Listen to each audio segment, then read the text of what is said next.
Bismillahirrahmanirrahim. Assalamualaikum warahmatullahi wabarakatuh.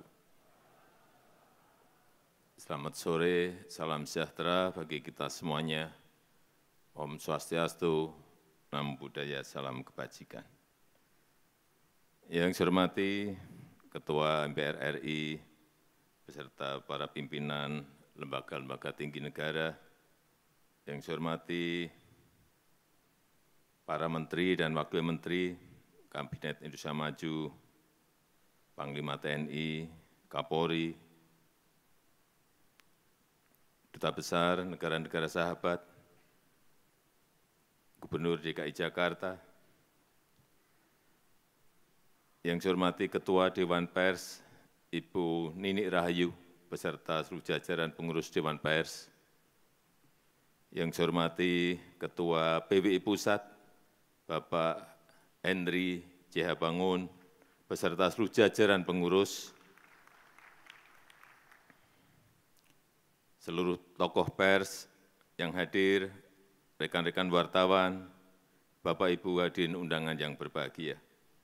Sebelum lupa, yang pertama saya ingin menjawab keluhan Pak Henry tadi mengenai gedung pers Pancasila yang ada di kota Yogyakarta, paling lambat minggu depan sudah dicek di lapangan, Pak.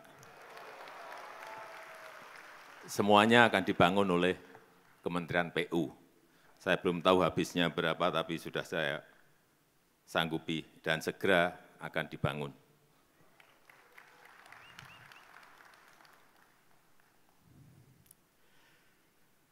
Pertama-tama, atas nama rakyat, atas nama pemerintah, saya menyampaikan selamat Hari Pers Nasional 2024, dan saya juga mengucapkan terima kasih kepada seluruh insan pers yang secara konsisten menemani masyarakat dalam kehidupan berdemokrasi.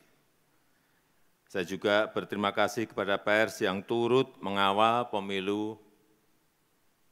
pemilihan umum 2024 yang baru saja kita jalani. Saya juga sering dikritik tajam. Ada gambar wajah saya yang unik-unik, yang aneh-aneh di sampul media, di sampul majalah, di media sosial, dan ramai sekali, aneh-aneh, tapi tidak apa-apa, tidak ada masalah buat saya. Tapi cucu saya ada yang komplain. Mbah, manggil saya kan Mbah, Mbah, wajah Mbah kok jadi digambar jelek banget. Ya, itulah. Ini bagian dari penghormatan saya atas kebebasan pers, kebebasan berekspresi, dan kebebasan berpendapat. Bapak Ibu insan pers sekalian, pemerintah menyadari berbagai tantangan yang dihadapi oleh insan pers di era digital. Oleh karena itu, pers terus berupaya oleh sebab itu, pemerintah terus berupaya untuk mendukung ekosistem pers yang adaptif dengan tetap menghormati kebebasan pers.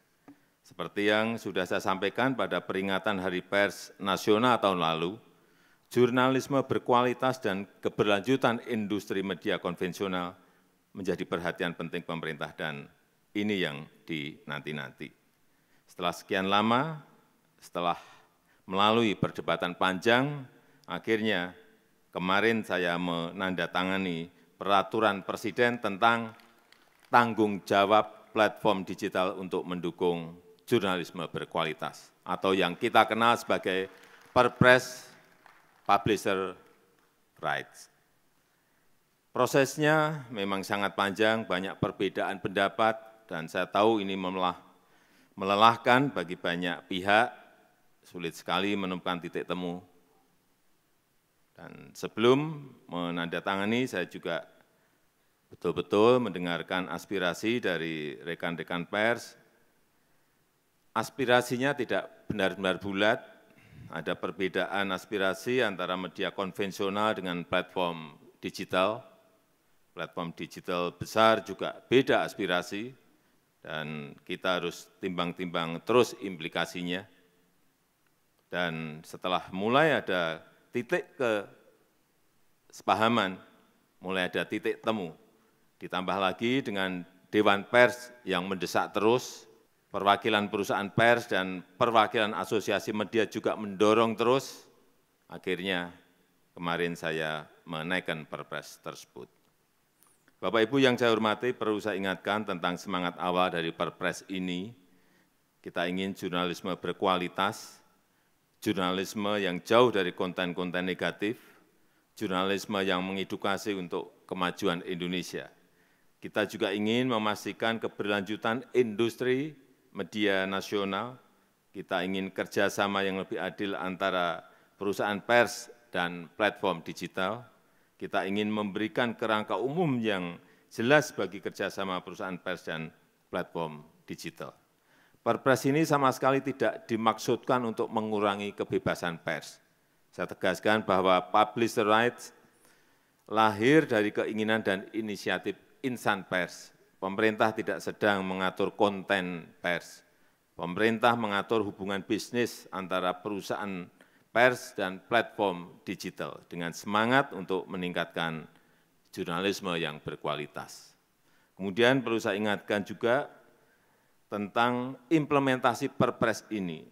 Kita masih harus mengantisipasi risiko-risiko yang mungkin terjadi, terutama selama masa transisi implementasi Perpres ini.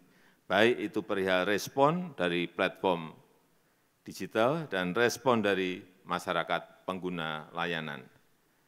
Terhadap perusahaan pers yang saya tahu sedang menghadapi masa-masa sulit di era platform digital ini, pemerintah juga tidak tinggal diam, pemerintah akan terus mencari solusi dan juga kebijakan afirmatif untuk perusahaan pers di dalam negeri. Saya juga meminta Menkominfo agar memprioritaskan belanja iklan pemerintah untuk perusahaan pers. Ini berkali-kali saya sampaikan, minimal untuk bantalan jangka pendek. Memang ini tidak menyelesaikan masalah secara keseluruhan. Perusahaan pers dan kita semua tetap harus memikirkan bagaimana menghadapi transformasi digital ini. Dan kepada rekan-rekan kreator konten yang kabarnya khawatir terhadap Perpres ini, saya sampaikan bahwa Perpres ini tidak berlaku untuk kreator konten. Silahkan dilanjutkan kerjasama yang selama ini sudah berjalan dengan platform digital. Silahkan lanjut terus, karena memang tidak ada masalah. Bapak Ibu insan pers yang saya banggakan, terakhir saya ingin menitip dua pesan. Pertama, pers harus tetap menjadi salah satu pilar penjaga demokrasi. Pers harus menjadi rumah bersama untuk menjernihkan informasi. Beritakanlah fakta-fakta apa adanya, tapi bukan mengada-ada, bukan asumsi-asumsi, bukan seolah-olah ada. Yang kedua, saya sangat berharap perusahaan pers dapat memikirkan langkah-langkah konkret dan strategis, terus melakukan inovasi agar adaptif dalam merespon perubahan zaman, mampu berdiri tegak secara mandiri di tengah gempuran persaingan global. Saya rasa itu yang ingin saya sampaikan dalam kesempatan yang baik ini. Terima kasih. Wassalamualaikum warahmatullahi wabarakatuh.